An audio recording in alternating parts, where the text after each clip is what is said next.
everyone. Happy Monday. Your time is 7 a.m. I'm Chelsea Jones. And I'm Anna McAllister.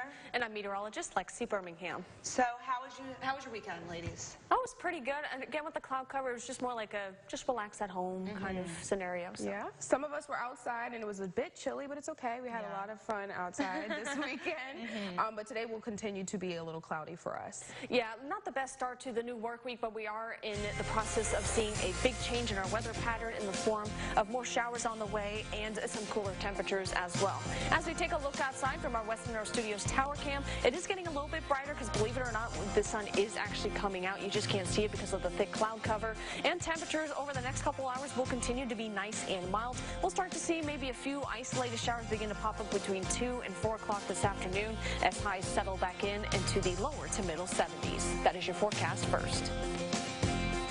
Heartbreak in Wisner yesterday morning following a deadly house fire. The tragedy happening just days before Christmas, leaving many shocked and saddened. Fox 14's Maya Hudgens talked to a neighbor who described the victim as loving and friendly. It's been a shock. Hope Street remains quiet after an emotional early morning for the Wisner community. I've heard the sirens. You know, my dog was barking. Come out, the house was on fire, the truck was already on fire. It was crazy. According to the state fire marshals, the Wisner Fire Department received a call at 6:30 a.m. on Sunday about a resident's house being on fire. Actually franticking, you know, I'm like, oh my God, there's somebody in there. So I was probably a little hysterical this morning. One occupant was removed from the house, but later died at an area hospital. You know, it kicks in. It's like you want to do something. You got to do something. And just standing back and not being able to. Parker says the victim wasn't just a neighbor, but also a friend. You know, I'd send the kids over with food, and my 9-year-old, I'd text to make sure he was being behaved, and they're like, oh, we're having math class in here, and I'm like, what? And while the house can be restored, the community friend is gone. We're attached. And it's holidays, you know, it's heartbreaking. It really is. Definitely a heartbreaking story. Now, the cause of the fire is still under investigation. The victim's name is being withheld pending notification of the family. To Arkansas now, officials have identified the officer killed Saturday as well as the suspect who shot him. That officer has been identified as Fayetteville police officer Stephen Carr. According to a press release, shots were fired in the back parking lot of the Fayetteville Police Department Saturday night at around 9:40. Officer Carr, who had been sitting in his patrol car at the time, was shot and killed. 2 officers responded and fired shots at the suspect, identified as London Phillips, and killed him. Fayetteville Police Chief Mike Reynolds says Officer Carr was ambushed and executed. Washington County Sheriff's Office and the FBI will continue this investigation. Officer Stephen Carr had served with the Fayetteville Police Department since April of 2017. And police in Houston have released the name of an officer shot and killed while on duty Saturday evening. Officials say Sergeant Christopher Brewster responded to a domestic violence situation between a couple in East Houston. Brewster found the couple walking down a street. Then officials say the suspect began shooting. The 27-year-old officer was hit and later died at a local hospital. He leaves behind a wife, parents, and a sister. Officials say that Brewster was promoted to sergeant this year, and that suspect is identified as 25-year-old Arturo Solis. He is in police custody and charged with capital murder. And 3 U.S. Navy sailors hailed as heroes. Officials say they sacrificed their lives and saved others when a shooting erupted last week at a Florida naval base. Now authorities are trying to figure out what led a Saudi Air Force officer to open fire. John Lawrence reports. A dignified transfer to Dover Air Force Base Sunday for the 3 Navy sailors who officials say didn't run from danger when a gunman opened fire at Naval Air Station Pensacola. Airman Mohammed Haitham, Ensign Joshua Watson, and Airman apprentice Cameron Walters died Friday when they ran toward the shooter. On behalf of the entire Navy, I extend my sincere and deepest sympathies to the families of the sailors whose lives were taken during this heinous act. No word yet on a motive, but authorities say they're working with the presumption that this was an act of terror. This allows us to take advantage of investigative techniques that can help us more quickly identify and then eliminate any additional potential threats to the rest of our community. The gunman was identified as Mohammed al-Shamrani, a Saudi Air Force officer.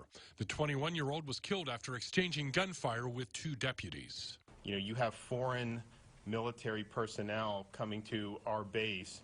They should not be doing that if they hate our country. All witnesses, including some Saudi nationals, are being questioned, a U.S. official told CNN.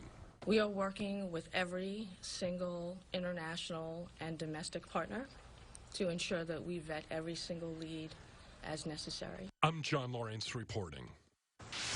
President Trump is issuing a warning to Northern Korean leader Kim Jong-un. In a tweet Sunday, Trump said, quote, "Un is too smart and has far too much to lose, everything actually, if he acts in a hostile way."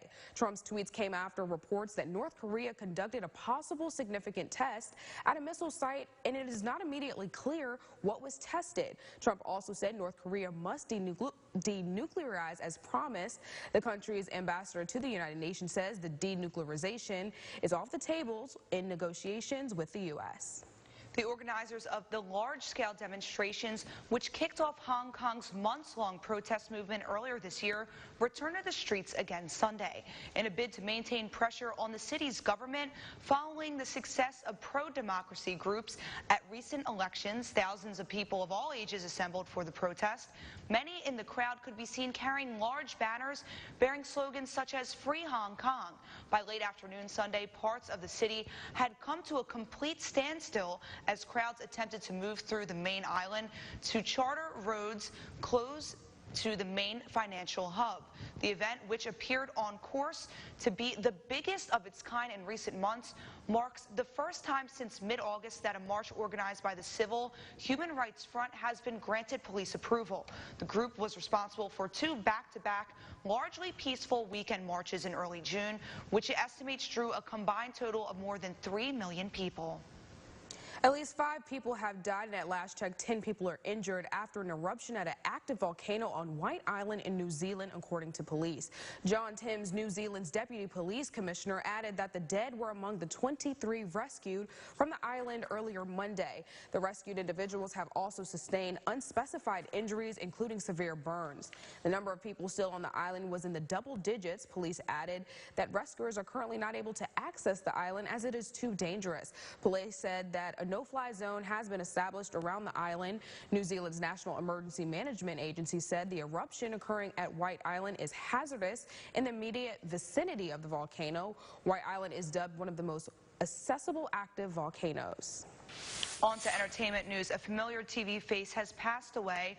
Rene Arbajones died Sunday of lung cancer. He's perhaps best known for his roles in Benson, Star Trek, Deep Space Nine, and Boston Legal. His first significant film role came in 1970 when he played Army Chaplain Father John Mulcahy in MASH. That same year, New York native won a Tony Award for his role in Coco, the Broadway musical. Arbajones was 79 years old. The music world is mourning the death of rapper and singer Juice WRLD. Juice, who was born Jared Anthony Higgins, turned 21 just last week. Authorities in Chicago say he suffered a medical emergency at the city's Midway Airport and later died at a nearby hospital. The Cook County Medical Examiner's Office says no cause of death has been determined. Juice was signed to Interscope Records in March of 2018 after scoring hits like Lucid Dreams on SoundCloud. Now, SoundCloud says he was the most streamed, liked, and reposted artist on the platform in 2018. Well, coming up next on Fox 14, it'll be a busy week in Washington as hearings into the impeachment inquiry continue. The hearings continue today, and we're going to tell you the latest from Capitol Hill when we return. But first, here's Lexi with a look at your commute cast. And if you're getting ready to head out